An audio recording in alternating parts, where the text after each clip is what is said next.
Здравейте! Днес ще си говорим за нещо наистина фундаментално. Как доверието, или по-скоро липсата му, всъщност оформя реалността, в която живеем. Сигурно на всеки се е случвало. Поставяме си цел, имаме мечта, но колкото и да се опитваме, тя все ни се изплъзва. Сякаш винаги остава на една ръка разстояние. Но защо? Ако ви кажа, че истинската пречка изобщо не е външна, а вътрешна. Един скрит фактор, който почти винаги пренебрегваме – доверието. Добре, хайде да се гмърмем по-надълбоко. В тази първа част ще разнищим какво всъщност ни държи на едно място. Истината е, че в корена на проблема често стоят стари, неразрешени проблеми с доверието. Говорим за предателства, за разочарования, неща, които продължават да работят под съзнанието ни и да саботират всичко, което правим, без дори да се усещаме. И този цитат го улавя перфектно. Недоверието, виждате ли, създава една пропаст между нас и това, което искаме. То е бариерата, която ни разделя от целите ни. Добре, но как се гради доверие тогава? В следващата част ще разглобим самата механика, за да видим как точно работи всичко. И тук става наистина интересно. Доверието, оказва се, не е просто някаква емоция. То е мощна форма на увереност. Всичко започва оттам. Тази увереност после прераства в дълбоко убеждение. А убеждението, то е основата на онази вяра, която може да мести планини. А от другата страна, недоверието е съмнение. Но чуйте само каква формулировка. То е увереност, вложена в ограничението. С други думи, това е да вярваш силно, но да вярваш в това, което не е възможно. Ето тук двата пътя се виждат съвсем ясно, черно на бяло. Единият, този на доверието, води до вяра в безкрайните възможности. Другият, пътят на недоверието, той ни заключва в вярата в ограниченията. Изборът, къде да вложим увереността си, определя всичко. Нека това изречение наистина да оттекне, изключително силно е. Когато изпитваме недоверие, ние всъщност имаме много силна вяра, но вяра в собствените си лимити. Добре, а сега стигаме до нещо наистина ключово. Как връзката ни с другите хора оформя цялата тази картина? Фактът е прост, но често го забравяме. Почти всичко, което искаме в живота си – нова работа, любов, бизнес – идва при нас чрез други хора. И нека го направим съвсем конкретно. Нова работа идва чрез някой, който провежда интервю. Бизнес сделка – чрез партньор. Нова връзка очевидно, чрез друг човек.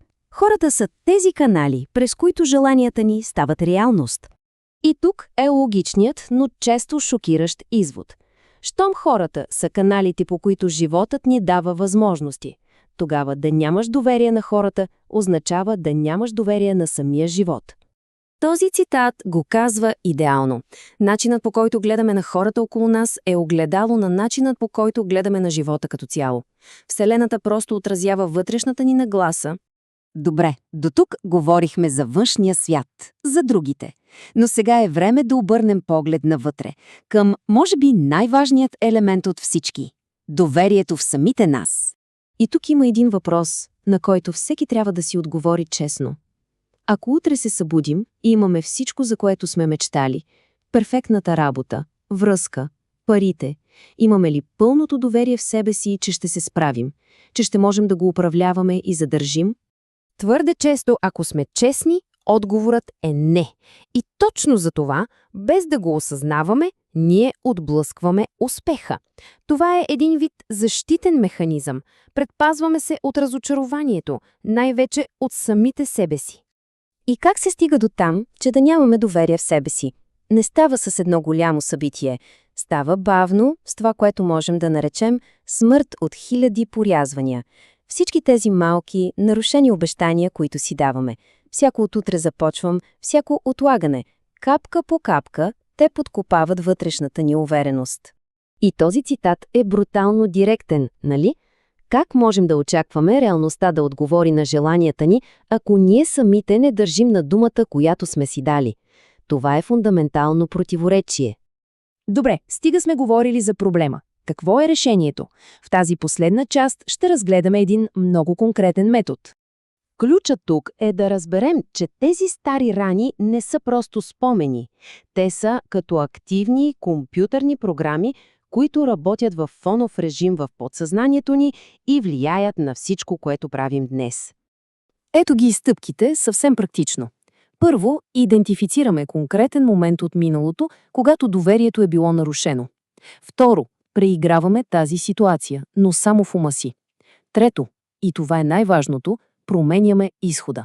Представяме си го така, както е трябвало да бъде, с положителен, доверителен резултат. И накрая, четвърто, освобождаваме се от емоцията. Целта не е да променим миналото. Това е невъзможно. Целта е да неутрализираме емоционалния заряд, който този спомен все още носи. И така, всичко се свежда до един последен въпрос. Ами ако единствената пречка по пътя е просто една история? История, която обаче имаме силата да пренапишем? Може би ключът не е да се борим по-здраво с външния свят, а да излекуваме вътрешните истории, които ни държат на едно място. Защото силата, както винаги, е била вътре в нас.